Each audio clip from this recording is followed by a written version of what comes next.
Foreigners looking to start a business in the Philippines must first understand that it is not always easy sledding. Despite a robust economy, young English-speaking workforce, and overall positive demographics, well, people continue to pass up this country in favor of starting their business in Singapore, where they can enjoy stability and transparency, or Thailand, which is renowned for its organized chaos. However, if you're willing to put in the work and see past some of the hair-pulling and maddening challenges of working in the Philippines, well, you can find a great deal of success there. That is, of course, if you've done the homework, you understand the market, and you're offering something that has real, tangible value. But before you can realize that success, you need to get your company up and running. To that end, here is what foreigners need to do to start a business in the Philippines. Before we talk about what you need to do to get your business up and running, let's talk about some of the industries in which foreigners are allowed to own 100% of a company.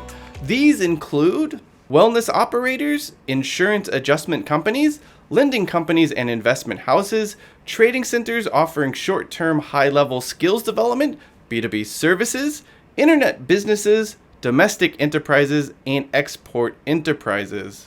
A few industries in the Philippines, such as mass media, do not allow any foreign ownership. For any company that does not fall into any of the previously mentioned categories, well, most likely it is permitted for a foreigner to own up to 40% of that business. The first step is you'll have to choose an ownership structure for your company in the Philippines. There are 6 different structures currently available, although only 2 really apply to entrepreneurs and SMEs or other startups. These are the domestic corporation and one-person corporation companies. The remaining 4 structures are focused more on larger multinational corporations or other companies looking to set up a branch office. So which structure is the right one for your Philippine startup? Well, let's take a look at each type. The first is the domestic corporation, which operates quite similarly to a limited liability corporation. This structure can support both 100% foreign-owned companies as well as ones with a local partner.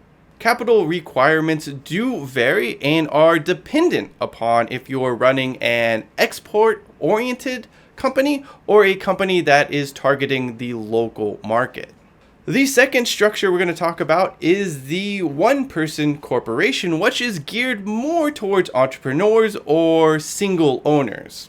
This permits a single stockholder who is also the sole director and president. This person has full authority over the entire operation.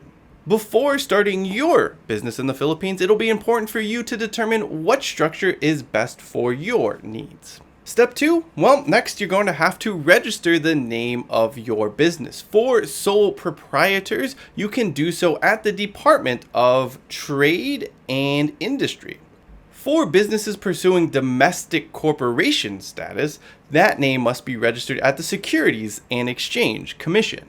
The third step is to secure a business address, which all businesses are required to have in the Philippines, unsurprisingly. Several co-working and serviced office spaces do offer this as a service, and this is one possible solution to get you through that first year or two, should you not require a massive space or want to invest a lot of capital in an office.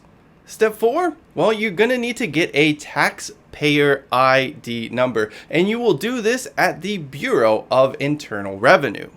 There, they will issue you your taxpayer identification number, and this ensures your company can pay taxes and not run afoul of the law. Step 5 is opening a local bank account. The owner of any new business in the Philippines must have a local bank account with a deposit of 5,000 Philippine pesos, or roughly about $100 US. You will likely have to present the bank additional paperwork, including articles of incorporation and identification documents, to ensure your business account is registered. Step 6 only applies to those who are going to be hiring and using local employees. This step sees you register as an employer at several government agencies, including the Social Security System Office and the PhilHealth, which is part of the Department of Labor and Employment.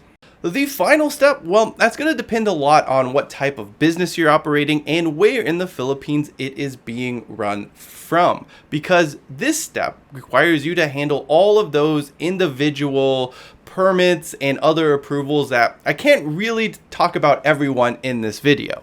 Ultimately, these are going to be required depending on your location and industry. For example, if you're opening a restaurant, you need to secure a permit from the local health department. In other cases, you may need to get a permit from the local mayor's office. It's important that you do the research and homework during this phase to ensure you do have all the correct permits and approvals to make sure your business is legal. What about a visa and work permit? This is without a doubt the largest challenge facing foreigners looking to start a business in the Philippines. In theory, those launching a company can apply for the 9G visa. Once that has been granted, you can then apply for a special work permit or alien employment permit, depending on how often you plan on working inside the Philippines or simply being in the country. That is theory. However, the reality is that this can prove to be a really complicated process and doesn't always end with you receiving a visa and work permit. This isn't to say it cannot happen, but you must prepare yourself for what is undoubtedly an opaque process that can be, quite frankly, frustrating. Foreigners starting a business in the Philippines must go into the process with realistic expectations, namely that this isn't going to be easy. You will face numerous hurdles that can be very discouraging, especially when you compare it to other countries in Southeast Asia, which are far easier to open a business in. Your best and in some cases only option is to work with a legal professional or other expert who can help you set up your business. They can help you sift through the complexities and eventually get your company up and running. And that is a good thing, considering just how many opportunities currently exist in the Philippines. So from me and everyone here at Interesting Asia, I certainly wish you good luck if you do start a business in the Philippines. That does it for me. I'm Cheyenne Hollis, and as always, keep it interesting.